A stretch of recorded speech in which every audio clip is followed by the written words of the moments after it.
다 함께 사도신경으로 우리의 신앙을 고백함으로 11월 4일 목요일 감사절 기도회를 시작하겠습니다. 나는 전능하신 아버지 하나님, 천지의 창조주를 믿습니다. 나는 그의 유일하신 아들 우리 주 예수 그리스도를 믿습니다. 그는 성령으로 잉태되어 동정녀 마리아에게서 나시고 본디오 빌라도에게 고난을 받아 십자가에 못 박혀 죽으시고 장사된 지 사흘 만에 죽은 자 가운데서 다시 살아나셨으며 하늘에 오르시어 전능하신 아버지 하나님 우편에 앉아 계시다가 거기로부터 살아있는 자와 죽은 자를 심판하러 오십니다. 나는 성령을 믿으며 거룩한 공교회와 성도의 교제와 죄를 용서받는 것과 몸의 부활과 영생을 믿습니다.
그 귀한 몸의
우리에게 주신 하나님 말씀은 고린도후서 1장 3절에서 11절입니다.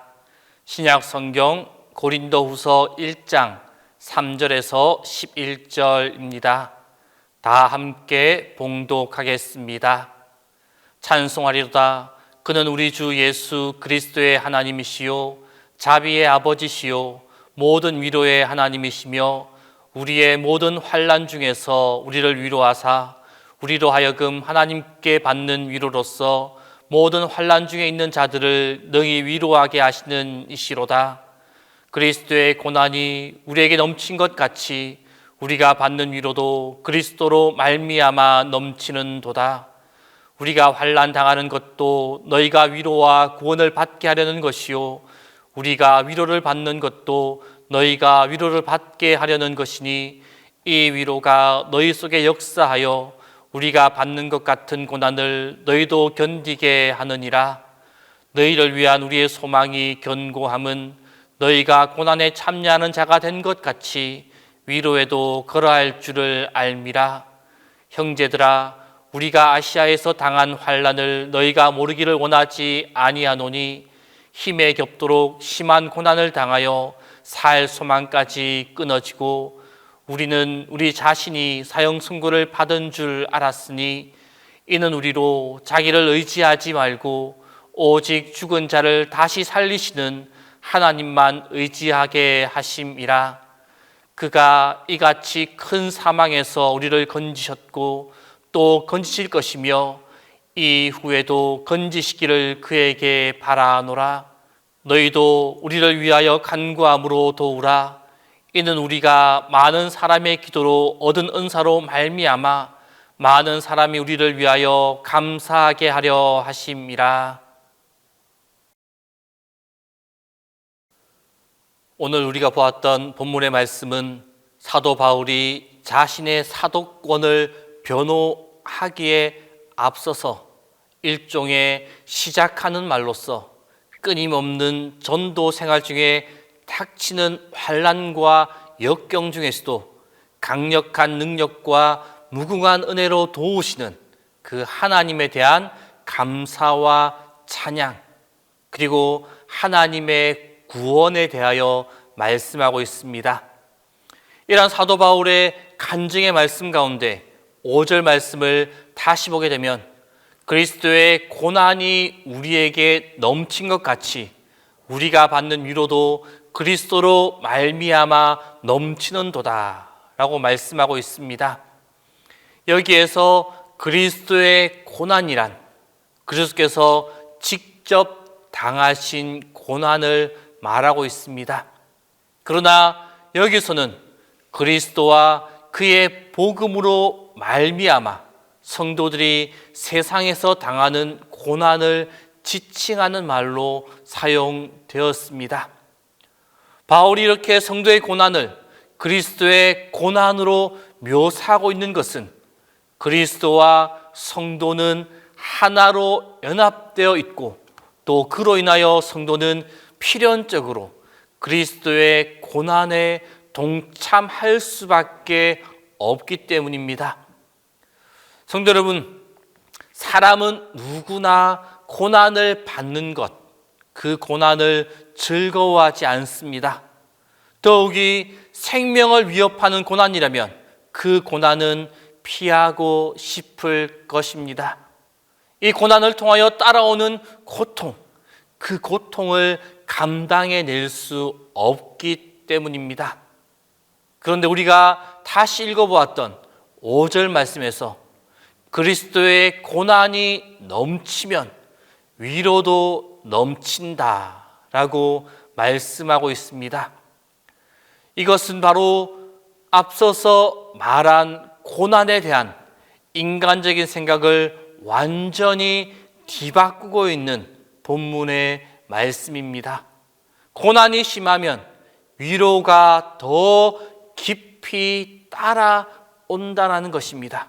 고난이 힘겹고 고난이 어렵고 고난이 견디기 힘들면 힘들수록 하나님의 위로가 더 깊이 임한다라는 것입니다.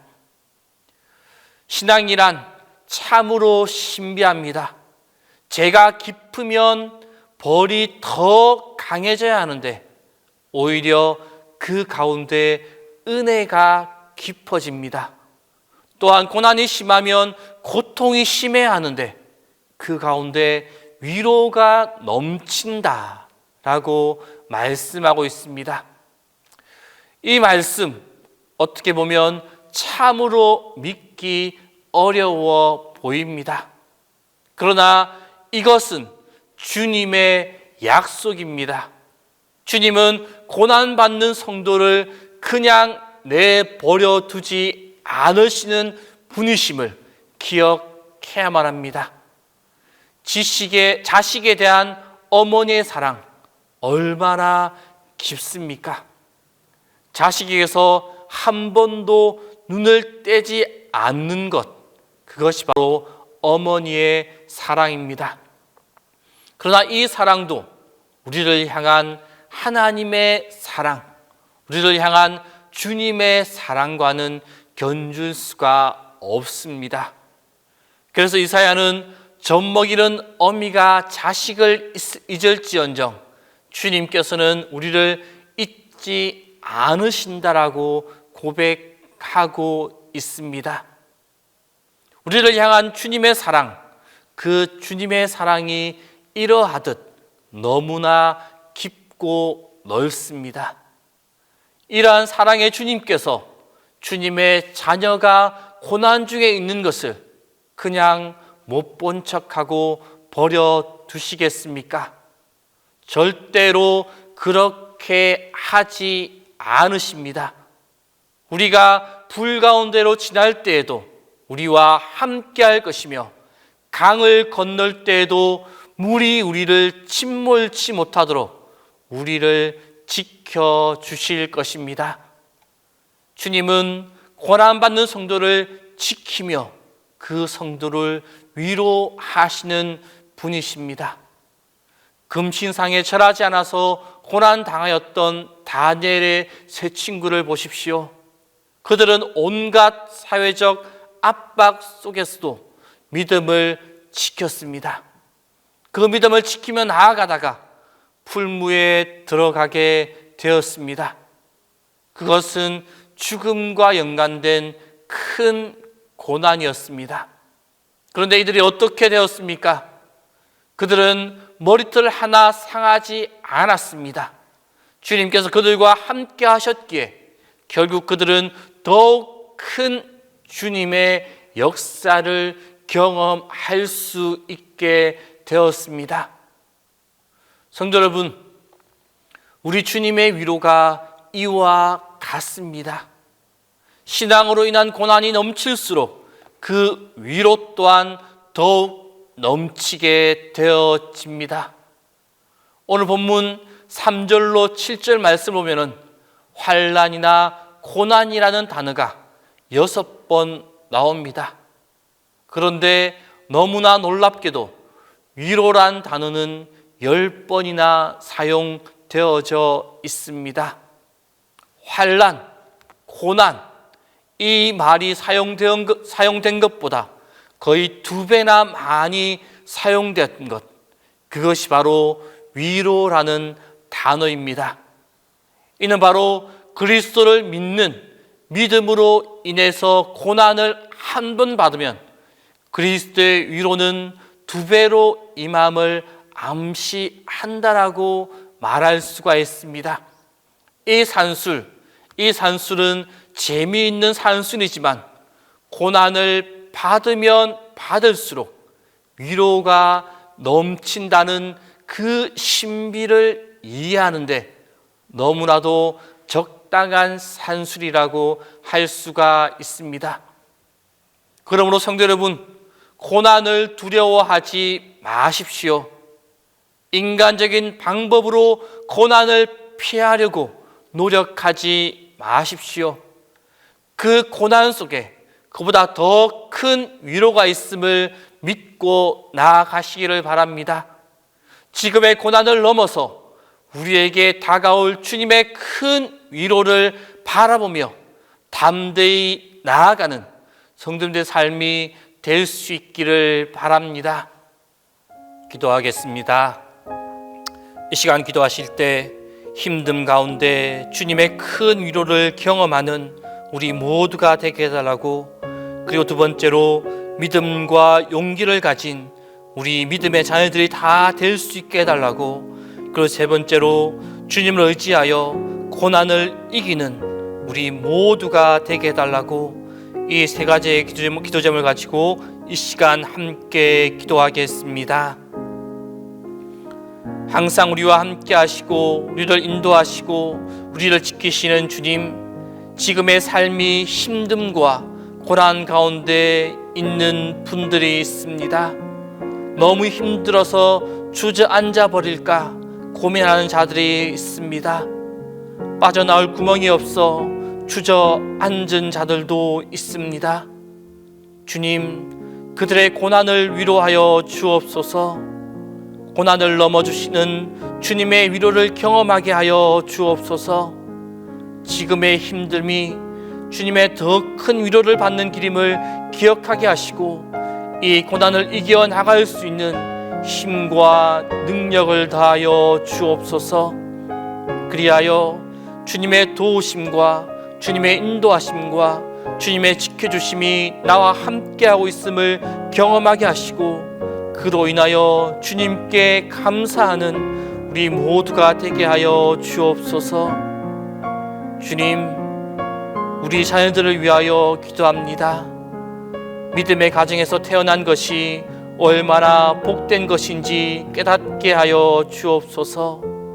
주어진 삶을 사랑하고 열심을 내어 살아가며 어떤 어려움 속에서도 좌절이나 회피가 아닌 주님과 함께 담대하게 나아가는 믿음과 용기를 가진 자녀들이 되게 하여 주옵소서. 하나님께 받은 은사와 재능을 잘 발견하고 그것을 하나님께서 기뻐하시는 일을 위해 사용하는 삶이 되도록 인도하여 주옵소서. 특별히 수능 시험을 앞두고 있는 우리의 아이들이 자신의 꿈을 하나님의 뜻 앞에 내려놓고 기도하며 가야 할 길을 구하게 하시고, 남은 시간을 잘 활용할 수 있도록 건강과 지혜와 마음의 평안을 더하여 주옵소서. 하나님, 우리가 걸어가는 인생길에 너무도 많은 고난의 풍파들이 예고 없이 찾아옵니다. 잘 될 것만 같았던 사업이 실패하고 갑작스런 질병으로 괴로울 때가 있습니다. 사춘기 자녀들의 방황으로 마음이 어렵고 예배에 대한 갈증과 목마름으로 힘들 때도 있습니다. 주님, 우리를 긍휼의 눈으로 보아 주옵소서. 위기 속에서 하나님을 부를 때 달려와 주시고, 부르짖을 때 구해 주시며, 기도할 때 응답하여 주옵소서. 우리의 기도를 들으시는 하나님, 어려움과 고난의 시간이 길어 몸과 마음이 지쳤을 때 우리의 마음을 악하고 어두운 것들로부터 지켜 주옵소서. 끝까지 포기하지 않게 하시고 절망 가운데서도 함께 하시는 주님을 경험하며 다시 하루를 살아낼 수 있게 하여 주옵소서. 비록 지금은 고난 중에 있지만 현재의 고난이 장차 우리에게 나타날 영광과 좋게 비교할 수 없음을 기억하며 고난의 터널을 잘 통과하게 하여 주옵소서. 인생의 낮이나 밤이나 슬플 때나 즐거울 때나 한결같이 주님을 찬양할 수 있는 큰 믿음을 허락하여 주시고, 어떤 상황에서도 우리를 향한 하나님의 사랑과 선하심을 의지하도록 우리를 붙들어 주옵소서. 주님, 담임 목사 위하여 기도합니다. 항상 주님의 도우심과 인도하심과 보호하심으로 함께하여 주옵소서. 매 순간 영육간의 강건함을 허락하여 주옵소서. 주님이 주시는 충만한 지혜와 건강함으로 동신교회를 이끌어가는 데 부족함이 없도록 인도하여 주옵소서. 오늘도 우리 성도님들을 지키시고 보호하여 주옵소서. 그들이 어디에 있든지 무엇을 하든지 그들과 함께하여 주시고 그들이 드리는 간절한 기도를 외면하지 말아 주옵소서. 이제는 주님께서 가르쳐 주신 기도를 다 함께 하오니 하늘에 계신 우리 아버지, 아버지의 이름을 거룩하게 하시며 아버지의 나라가 오게 하시며 아버지의 뜻이 하늘에서와 같이 땅에서도 이루어지게 하소서. 오늘 우리에게 일용할 양식을 주시고 우리가 우리에게 잘못한 사람을 용서하여 준 것 같이 우리 죄를 용서하여 주시고 우리를 시험에 빠지지 않게 하시고 악에서 구하소서. 나라와 권능과 영광이 영원히 아버지의 것입니다.